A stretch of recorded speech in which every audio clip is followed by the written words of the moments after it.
Shalom, shalom bien-aimés, que Dieu vous bénisse abondamment pour vous qui nous suivez depuis un moment. Que la grâce et la paix du Seigneur soient votre partage en ce moment, dans le nom de Jésus. Sachez que tous ceux qui s'attachent à Dieu, se rapprochent de Dieu, ont pour récompense la vie, et c'est la vie éternelle, la paix et la sécurité dans le nom de Jésus. Seigneur, merci pour ce moment, ces instants que tu nous donnes encore de parler de toi. Seigneur, nous ne voulons pas parler de nous-mêmes, mais de toi. C'est pourquoi, Seigneur, mets tes oreilles dans ma bouche. Au nom de Jésus, agrée-les, afin que quiconque l'entend, Seigneur Dieu des armées, reçoit la vie, au nom de Jésus-Christ, et que ta parole vienne pour guérir. La Bible dit que tu envoies ta parole est guérie, et qu'il en soit ainsi ce matin au nom de Jésus. Merci de bénir, mon Dieu, ces instants, et que cela concourt à ta gloire au nom de Jésus. Amen. Bien-aimés, voilà exactement ce qui arrive quand les hommes décident de mettre Dieu à l'écart. Voilà exactement ce qui arrive quand les hommes décident d'écarter Dieu et de se frayer eux-mêmes leur propre chemin.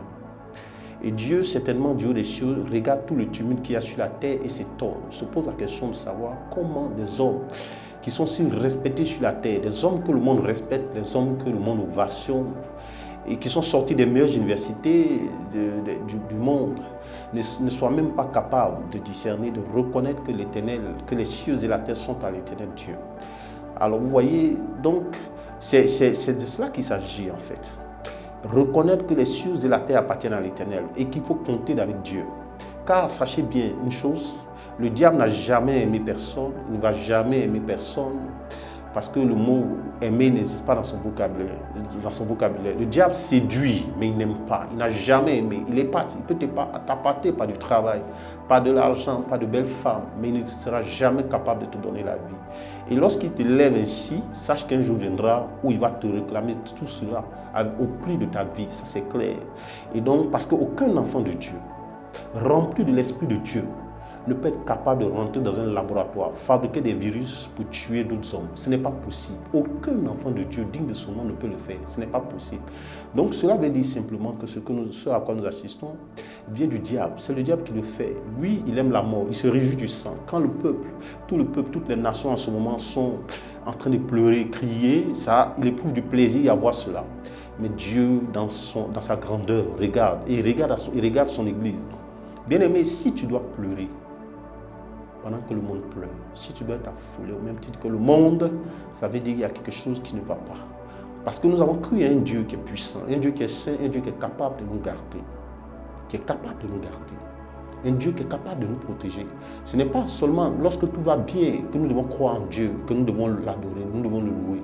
Mais dans de pareils moments, nous devons mettre notre confiance en Dieu, élever notre confiance vers Dieu et croire en sa parole. Il a dit en 1 Jean 3, verset 10, il dit ceci. Il dit, c'est par là que se font reconnaître les enfants de Dieu et les enfants du diable. Quiconque pratique la justice est de Dieu, non plus celui qui aime son prochain.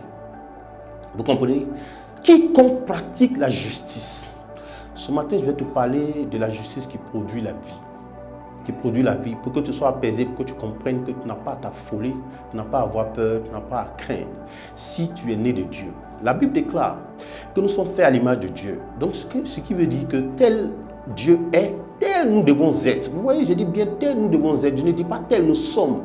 Parce que tout dépend de nous. Dieu veut que nous nous ressemblions. Dieu veut que nous soyons comme lui. Dieu veut que nous soyons puissants comme il est, que nous soyons saints comme il est, que nous aimions comme il aime, comme il nous a aimés. Parce qu'il a été le seul qui a été capable de racheter ta vie au moment où toi-même tu ne le connaissais pas. Alléluia, il t'a sorti de la mort pour te faire passer à la vie. Et il n'y a que Christ seul qui peut le faire. Le véritable amour n'existe qu'en Christ. La véritable paix n'existe qu'en Christ. La véritable sécurité n'existe qu'en Christ et en Christ seul, bien-aimé. La Bible déclare dans le psaume 89, le verset 15, la Bible dit ceci. Que ton trône, ô Éternel, repose sur la justice et l'équité. Le trône de l'Éternel repose. Il dit, la justice et l'équité sont la base de ton trône. En d'autres termes, ton trône, Dieu repose sur la justice et l'équité. Bien-aimés, nous devons aimer Dieu et nous devons chercher à lui ressembler. Le défi de tout un enfant de Dieu, c'est de ressembler à son Père. C'est dommage de voir qu'un fils refuse de marcher et de ressembler à son Père. Jésus même a dit, il dit, le Fils ne fait rien de lui-même. il fait ce qu'il doit faire au Père. C'est-à-dire ce que le Père fait, c'est ce que le Fils fait. Il fait pareil que ce que le Père fait. Donc si un enfant de Dieu n'est pas capable d'imiter Christ dans sa sainteté, dans sa justice, tu es un enfant de Dieu, tu occupes des postes de responsabilité, tu pratiques le mensonge, l'injustice, ça veut dire que tu dois revoir ta copie. Tu es un serviteur de Dieu, tu es un enfant de Dieu, tu crées des différences. Dans les églises, on assiste à des clans. On assiste à ceux qui font partie des préférés du pasteur, ceux que le pasteur aime, ceux que le pasteur préfère, qui sont proches de lui. C'est de l'injustice, car tous nous avons été rachetés au même prix et au prix du sang de l'agneau. Nul n'est différent, nul n'est plus grand. Nous devons donner l'amour à tous, comme Christ nous l'a donné, sans acception de personne. Il n'a pas fait de tri. Il a aimé le voleur, il a aimé la prostituée, il a aimé le menteur, il a aimé le braqueur. Il a pris leur vie, il les a transformés. Aujourd'hui, beaucoup parmi eux sont devenus des prédicateurs, beaucoup sont devenus des prophètes, beaucoup sont devenus des pasteurs. Dieu nous demande donc de l'imiter, de faire comme lui. La Bible dit que son trône repose sur la justice et l'équité. Et quiconque pratique la justice est de Dieu. Quiconque aime est de Dieu. La justice nous garantit la vie. La justice nous garantit le salut, bien-aimé. Nous devons donc, si tu es un enfant de Dieu, que tu pratiques la justice, tu ne dois pas t'inquiéter, tu ne dois pas avoir peur en ce moment. Qu'est-ce qui m'arrivera demain? Est-ce que je ne serai pas atteint? Est-ce que je ne serai pas affecté? Tu n'en es point concerné, bien-aimé. Tu n'en es point concerné. Tu dois aimer Dieu, tu dois avoir confiance en Dieu, et ce que tu dois chercher à faire, c'est de pratiquer la justice, bien-aimé. Car tous ceux qui pratiquent la justice, ils ont un retour, un salaire. Et quel est leur salaire? On va prendre nos Bibles dans le livre de Proverbes 12, le verset 28. Un passage que j'ai vraiment aimé, un passage que j'ai vraiment adoré, bien-aimé. Vous savez, les paroles de l'Éternel sont esprit et sont vie. Dieu, la Bible est cette volumineuse, mais elle ne l'est pas parce que Dieu est bavard. Cette parole est sacrée. Elle vient de la bouche de Dieu. Elle sort de son cœur. Si tu veux marcher avec Christ, apprends à faire confiance à sa parole. Parce qu'il ne travaillera jamais en dehors de sa parole. Il est respectueux, le premier respectueux des lois qui s'est fixé lui-même. Alléluia. Et c'est pourquoi tu dois commencer à mettre ta confiance en la parole de l'Éternel plus qu'à un homme. Alléluia. Fût-il ton pasteur ou qui que ce soit, tu dois prendre à faire confiance à l'Éternel. Et c'est pourquoi tes regards doivent être constamment fixés sur la parole de Dieu. Regardez ce que la Bible nous dit dans le livre de Proverbes 12. Le verset 28, il nous dit ceci. La vie est dans le sentier de la justice. La mort n'est pas dans le chemin qu'elle trace. Écoutez bien, je reprends la lecture. La vie est dans le sentier de la justice. La mort n'est pas dans le chemin qu'elle trace. Bien-aimé, voici qui est clair. Le Seigneur dit ceci, que la seule chose qui peut arriver à un juste, la seule chose qu'un homme juste peut rencontrer sur son chemin, ce n'est pas la mort, mais ce n'est que la vie. La seule chose qui peut arriver à un enfant de Dieu, à un homme de Dieu, à un enfant de Dieu qui pratique la justice, ce n'est que la vie. Parole de l'Éternel, créateur des cieux et de la terre. Ça vient de la bouche de l'Éternel. Il a dit, la parole de l'Éternel est mesurée. Ce ne sont pas des paroles en l'air. Il dit, la seule rencontre que tu peux faire, toi qui pratiques la justice, c'est la vie. La seule rencontre que tu peux faire sur ton chemin, c'est la vie. Bien-aimé, quiconque pratique la justice de Dieu est sur le chemin de la vie. La Bible dit que l'Éternel, en Proverbe 2, verset 8, il dit, l'Éternel est celui qui garde le sentier du juste. C'est-à-dire l'Éternel lui-même. Il n'a point voulu confier le sentier du juste à aucune armée, fût-elle la plus puissante de la terre. Il n'a point voulu confier le sentier du juste à aucune armée, mais à lui-même. C'est lui-même qui assure ta sécurité. C'est pourquoi dans cette situation, tu ne dois pas paniquer. Tu ne dois pas t'affouler parce que le monde est affolé. Mais le monde a tiré le malheur sur lui. Mais qu'il paye le prix. Jusqu'à ce qu'il tire les leçons, qu'ils comprennent que le mal est condamné par Dieu. Et que Dieu n'est pas habité par le mal. Parce que la Bible nous dit que son trône repose sur la justice et sur l'équité. Dieu ne fait pas exception de personne. Il ne fait exception de personne. Il ne trie pas entre les hommes, que tu sois blanc, que tu sois noir. Nous avons tous été rachetés par le seul sang de l'agneau. Les blancs n'ont pas été rachetés par un autre sang. de couleur blanc. Non. Nous avons tous été, et les noirs n'ont pas été rachetés par un sang de couleur noire. Le seul sang qui nous a rachetés tous les deux, c'est le sang de Christ seul. Vous croyez en Christ, nous aussi nous y croyons. Nous croyons à Christ. Nous allons tous nous retrouver dans le même ciel. Nous allons tous nous retrouver autour de la même personne. C'est pourquoi nous devons nous aimer, nous devons pratiquer la justice, bien-aimé. Et si tu es sûr, en ce moment, que tu pratiques la justice de Dieu et que tu as renoncé au monde pour marcher, pour faire de Christ ta boussole, la parole de Dieu ta boussole et de la justice, ton cheval de bataille, il n'y a pas de raison de t'inquiéter. Il n'y a pas de raison que tu ne triomphes pas de cette situation. Il n'y a pas de raison que la main de l'Éternel ne te préserve pas et ne te garde pas, bien-aimé. La main de l'Éternel est suffisamment puissante pour garder son église. La main de l'Éternel est suffisamment puissante pour garder son peuple. C'est pourquoi toi qui pratiques la justice, je déclare sur ta vie que ni toi, ni ta maison, ni tes enfants ne seront concernés par cette situation. Au nom de Jésus, je déclare dans le nom de Jésus que même tes finances ne seront pas affectées. Parce que si la terre est en crise, le ciel n'est pas en crise. Car nos comptes ne sont pas terrestres mais célestes. Notre bénédiction ne vient pas de la terre mais de là-haut. Et si tu crois en ces paroles, tu dois être apaisé, bien-aimé, toi qui m'entends en ce moment. C'est le moment de croire en Dieu, c'est le moment de ranger nos vies. C'est le moment de revenir à l'Éternel et d'accepter la parole de l'Éternel. Nous ne pouvons pas dire que nous avons quitté le monde alors que nous marchons encore dans l'injustice. Nous ne pouvons pas dire que nous avons quitté le monde alors que nous marchons dans le mensonge. Nous ne pouvons pas dire que nous avons quitté le monde et nous fermons les yeux dans nos églises sur certaines pratiques. Ce n'est pas correct, ce n'est pas juste. Nous pratiquons, nous célébrons des mariages par arrangement. Ce n'est pas de Dieu. Le mariage doit être fondé sur l'amour, bien-aimé. Nous ne devons pas influencer en tant que leader deux jeunes gens à se marier. Non, ce n'est pas à nous de le faire. Alléluia. Ce n'est pas à nous de le faire. Nous devons donner simplement de l'amour comme Christ nous l'a donné. Et nous devons pratiquer la justice, bien-aimé. La Bible dit que nous sommes le sel de la terre et nous sommes la lumière du monde. Il est temps, bien-aimé, Église de Dieu, que nous brillions comme des flambeaux. Il est temps que chacun de nous rentre en lui-même, qui demande pardon à Dieu, bien-aimé, qui demande pardon à Dieu. Tous ceux qui ont fait rêver les gens, qui ont cru que par leur onction, ils peuvent transformer la vie des gens. Aujourd'hui, priez et que cette situation disparaisse par votre onction et on verra. Annoncez les choses et que cela arrive et on le verra. Bien-aimé, il n'y a que Dieu seul qui peut mettre fin à cette situation. Il n'y a aucune onction qui soit capable de transformer quoi que ce soit. La seule onction que nous avons vient de Christ. Et c'est le Saint-Esprit seul qui fait toutes choses. Et c'est pourquoi il dit, quoi que vous fassiez, que vous mangez ou que vous buviez, faites tout pour la gloire de Dieu. Il faut que Christ soit glorifié.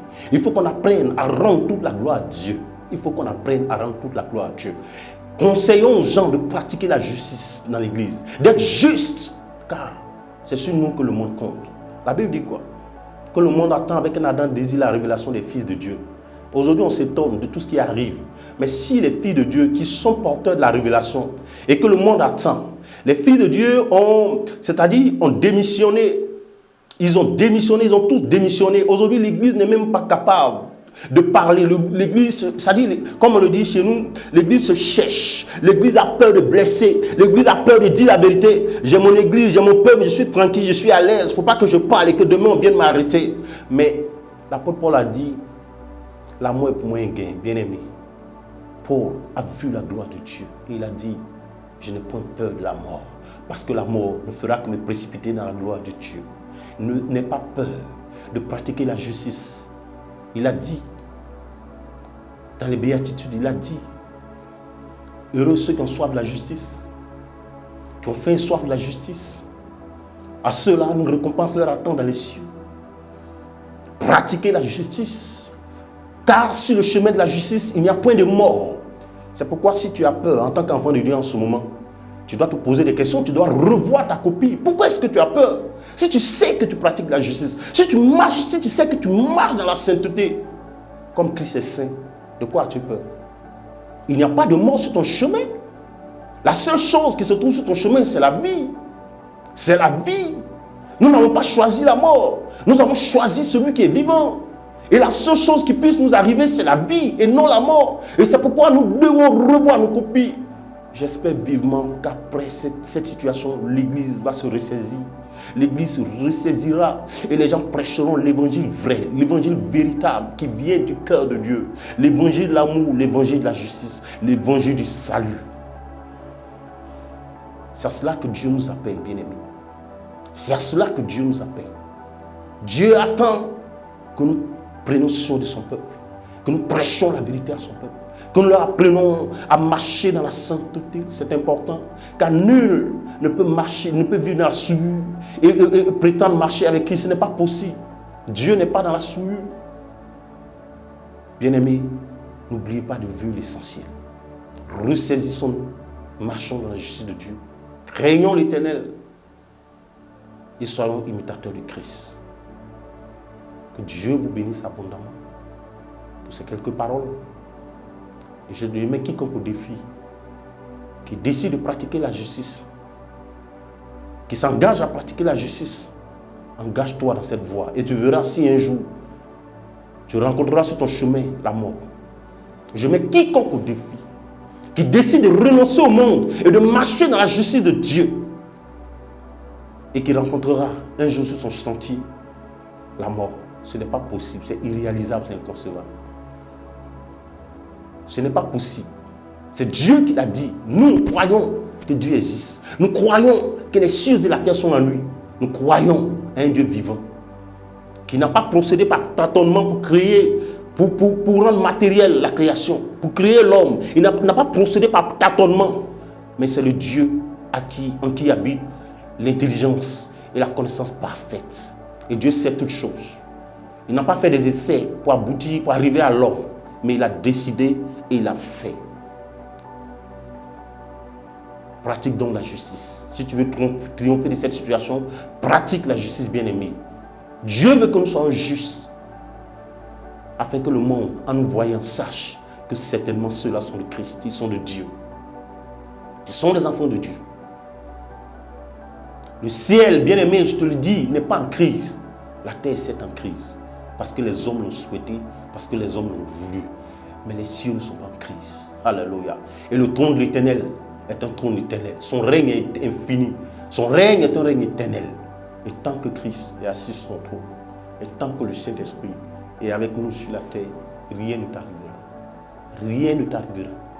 Et que cette grâce et cette parole de l'Éternel, selon Proverbe 12, verset 28, soit ton partage, soit le partage de tes enfants, soit le partage de ta famille, maintenant et pour toujours, au nom de Jésus. Seigneur, cette parole vient de toi. Et je prie qu'elle apporte la guérison à tous ceux qui l'ont écouté, qui l'ont entendu. Elle vient de toi, toi le Dieu saint, le Dieu véritable, qui sait toutes choses et qui peut toutes choses.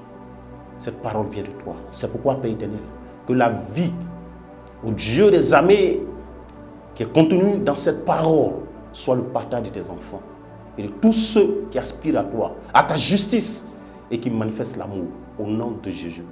Seigneur, que toute la gloire te revienne, que je rentre dans l'oubli et que toi tu sois glorifié au nom puissant de Jésus. Merci Seigneur.